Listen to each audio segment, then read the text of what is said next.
Good morning, everyone. It's Joker, and today we are back with another slime video. And the next monthly iteration of Corridor Awakening is here, so let's just burn through it. There are no bingo board missions for free 5-star tickets associated with this one, so don't really need to worry about that. If this is your first time seeing Corridor of Awakening, it's a fairly simple event that comes around once a month.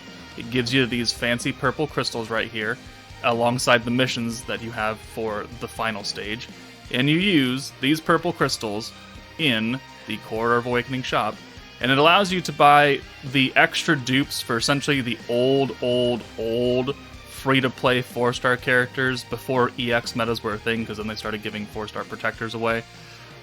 This is the way for you to get them duped up from level 100 to level 120, because in the flashback shop, if we go down, you can get everything you need, the initial base character, and enough dupes to get them to level 100, which used to be the level cap when these characters came out. And then once they introduced the 120s and EXs, Corridor of Awakening became a thing, and you could get these new crystals to get the extra dupes required to get them to 120. That is the only use for them. After you're done maxing out all the characters here, or the useful ones, which are Rimuru, Geld, Isis, and then you can take your pick between Aaron and Sufia. These are the top units that I would recommend out of the shop. Everyone else, like maybe Sokka, but everyone else after that, Hero, Shinsha, Frey, all these ones all the way down here, either actual crap or highly situational. So if you've done that, you can get some easily grindable materials out, or you can get these green crystals, which you use to enchant free-to-play characters' gear. Not just these ones, but like Exalted Champion Veldora and Ogre's Pride Hakuro and all of them, to enchant their gear for extra defense and stuff. That's the only real use Corridor has at this point. Taking a look at the missions you need to do, we need to clear it within 7 turns 3 times and 10 turns 5 times. Not going to be very hard. Once you use a 6 combo of oranges with 3 fire characters and 3 light characters, 3 Tempest Elite, and 3 Goddess of Destiny characters. Okay, well, I mean, these are the worst EX metas. So, I mean, good luck with that. There's certainly free-to-play options, and we'll just use those instead. But let's go ahead and start building for a 6 combo of orange and fire, at least, because that's just the Fire 2.0 meta. Alright. Fire team with at least 3 fire characters. We have 4. And then free-to-play, or not free-to-play, but Protector Toa. You could use Protector Hakuro, you could use New Year's Shion. That works. You could also just try and naturally get 6 oranges if you don't have access to any of these protectors. Fire characters you could also bring would be like free-to-play Rieger. Like, he came out for Ogre's Pride. He's fairly recent. The free-to-play Shuna also works. Traya. These are all fire characters. We're just going to use this though, and it should just be just fine, because this, again, Corridor of Awakening is not difficult. It's a way to only max out free-to-play characters, and it's very extra, by all means. You don't need those old 4-stars at level 120.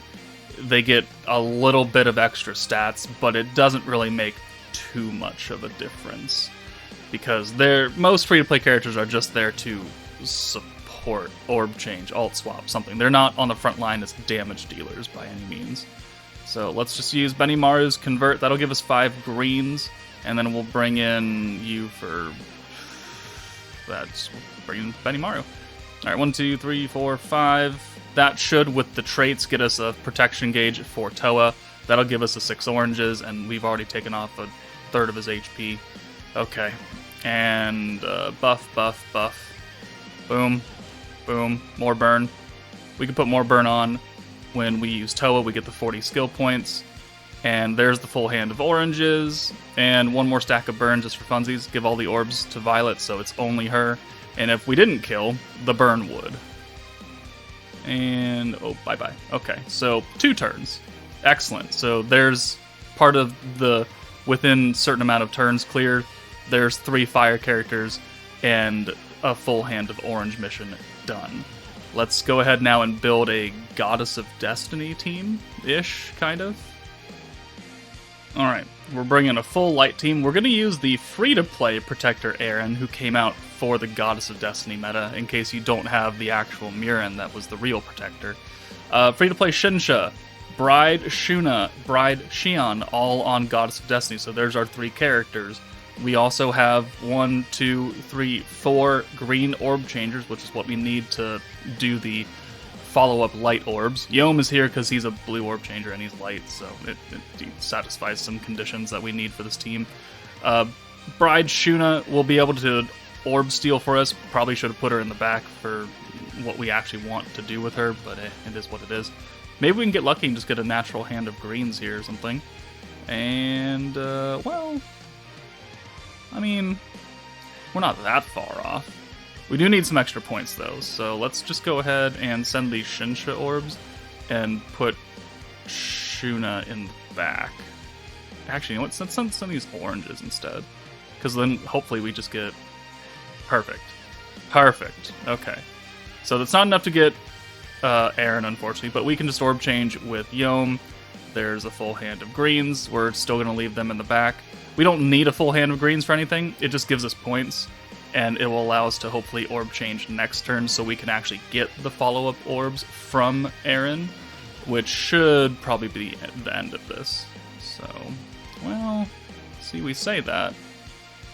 Yeah, see, we say that. 1, 2, convert,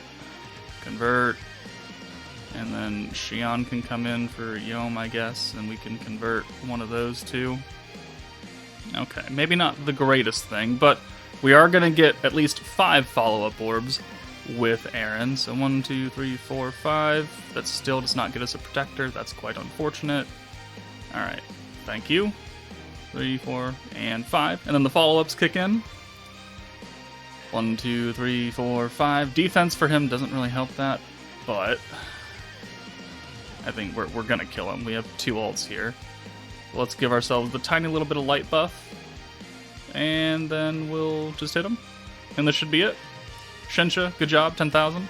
Rimuru should do a little more, 20,000. Alright, 4 turns. That's less than the turn count requirement for that mission. 3 Goddess of Destiny characters. We didn't really need green orb changers. You could have just put any Goddess of Destiny character on here and it would have been fine. Alright, let's do the next mission, which is Tempest Elite. Alright, we're going to go full free-to-play with the Tempest Elite team. That is the free-to-play Protector Sokka, who is outfit swapped with Gabiru.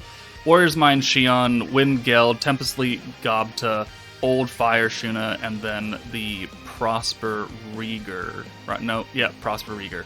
So, we do have 2 fire characters. If you wanted to bring a 3rd one to get the mission done, by all means do that.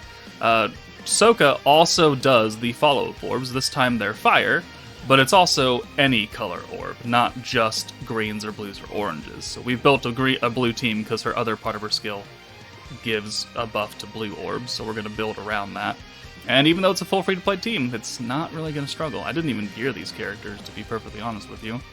Corridor of Awakening is just a giveaway stage, because the rewards are really not all that great. Okay, that's... Let's just send these Geld Orbs, and maybe we get a full hand of Xion next turn. God knows she's got a handful or 2. Alright. There we go. Well, almost.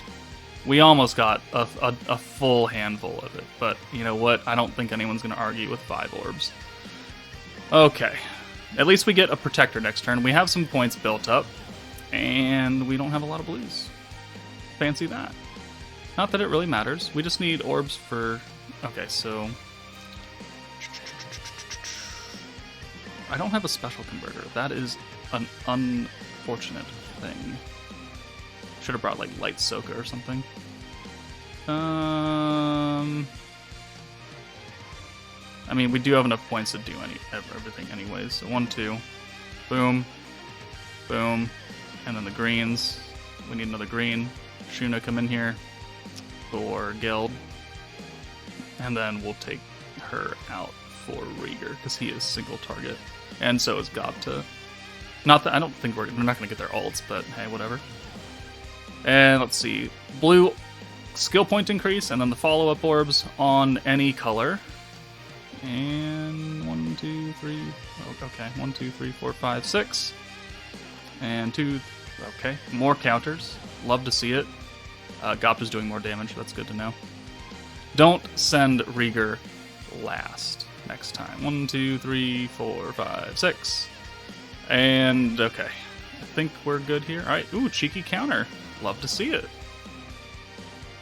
Okay, so we'll get more follow-up orbs here. We've got more points coming back, so convert those, and then we can use Gopta's convert again.